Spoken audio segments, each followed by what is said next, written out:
J'étais en vacances sur l'île de Shikoku, au Japon, lors de mon tour du monde. Et il m'est arrivé quelque chose d'étrange. Mais d'abord, je dois vous partager l'histoire qu'un ami m'a racontée.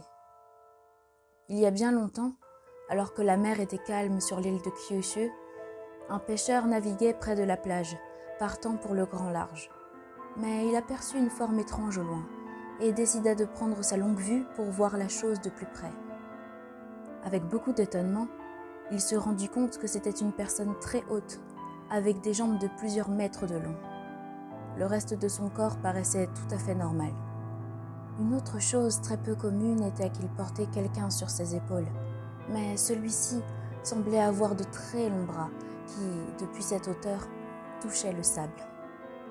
La personne qui accompagnait le pêcheur lui expliqua que c'était très certainement un Ashinaga, un longue-jambe. Ils ont pour l'habitude de porter des tenaga, ou longs bras, sur leurs épaules. On les appelle également Otsune et Kotsune. Il est toujours grand et toujours petit. Cette personne ajouta que, lorsqu'on les voyait, le temps changeait souvent de façon radicale. Mais le pêcheur répondit avec un rire incrédule. Selon lui, cette mer d'huile et ce ciel clair ne pouvaient devenir orage et tempête. Il décida donc de continuer sa route vers le large. Mais, un moment plus tard, les intempéries commencèrent à les tourmenter.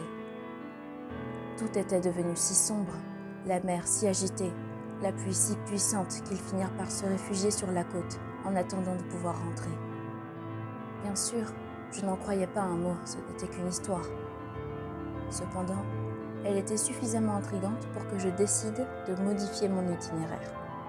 Ainsi, avant d'aller en Australie, je choisis de rester quelques jours de plus au Japon pour aller à Kyushu. Cet ami refusa de m'accompagner et j'y allais seule. Après avoir déposé mes affaires dans un hôtel proche de la plage, j'ai emporté mon appareil photo ainsi qu'une lampe torche et loué un bateau. Je tenais absolument à faire l'expérience, et de nuit pour me faire peur. Même si rien n'arrivait, et c'était plus que probable, j'aurais toujours pris de beaux clichés nocturnes. Bien sûr, à cette heure, il n'y avait personne sur la plage.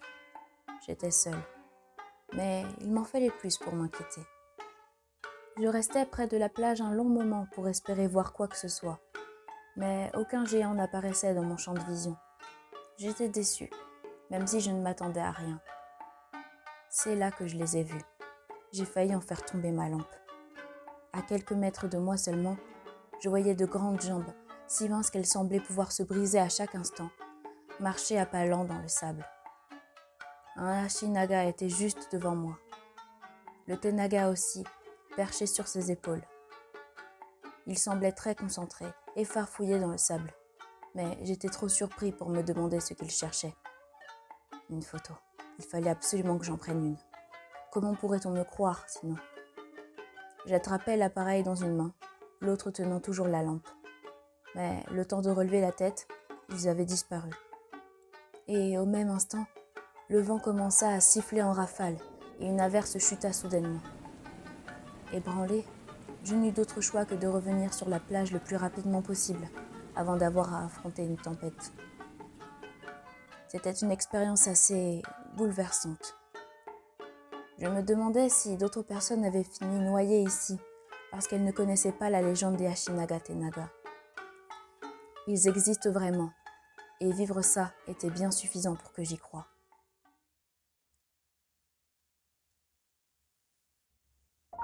Lorsqu'un humain est décédé de manière violente, injuste ou brutale, après avoir accumulé beaucoup de rancœur et de regrets, il peut prendre la forme d'un yokai, qui ressemble à un crâne ou un squelette gigantesque, surplombant des champs ou une ville. En particulier la nuit, car il a pour habitude de se cacher lorsque le soleil est levé. Ainsi, lorsqu'il fait sombre, il peut assaillir les passants si le cœur lui en dit. Les bruits de craquement d'os qu'il produit peut effrayer, mais il faut rester respectueux avec lui. Qui sait de quelle malédiction elle a le pouvoir ? En revanche, s'il souffre et qu'on lui apporte son aide, il nous sera d'une grande reconnaissance car, comme les humains, ils peuvent se comporter bien ou mal et gardent les souvenirs de leur passé en tant qu'êtres vivants. Quelques personnes de mon entourage disent avoir rencontré un Gashadokuro, et m'ont partagé leur expérience lors d'une soirée où nous buvions un thé. Hinami-san, âgée de 88 ans, rentrait chez elle sous une pluie battante après avoir dû faire des courses supplémentaires assez tard dans la nuit. En passant près d'une ruelle, elle entendit un gémissement empli de douleur, se plaignant d'avoir froid. N'ayant plus peur de la mort grâce à son grand âge, elle s'y dirigea et tomba face à un gacha de Kuro, tremblant sous la pluie. Elle lui prêta son manteau, même si c'était à son tour de trembloter, et lui donna quelques biscuits au matcha. Le yokai, plein de reconnaissance, la remercia et lui raconta comment il n'avait pas réussi à trouver un travail, ni de maison, et que c'était la toute première fois qu'on lui apportait de l'aide. Hinami-san se rendit bien compte, rentrant chez elle les jours suivants, que même s'il faisait extrêmement froid, une douce chaleur l'accompagnait le temps qu'elle arrive devant sa porte. Peut-être une sorte de récompense. En revanche, Taichi-san, un homme sérieux et bourru, avait répondu à Hinami que ce n'était que des sornettes et que s'il rencontrait ce yokai, jamais il ne lui donnerait son manteau. Après tout, c'était sûrement de sa faute s'il s'était retrouvé dans cette situation. Et puis, ce n'était qu'un squelette dépourvu de chair et de nerfs. Les jours suivants, il avait toujours froid chez lui.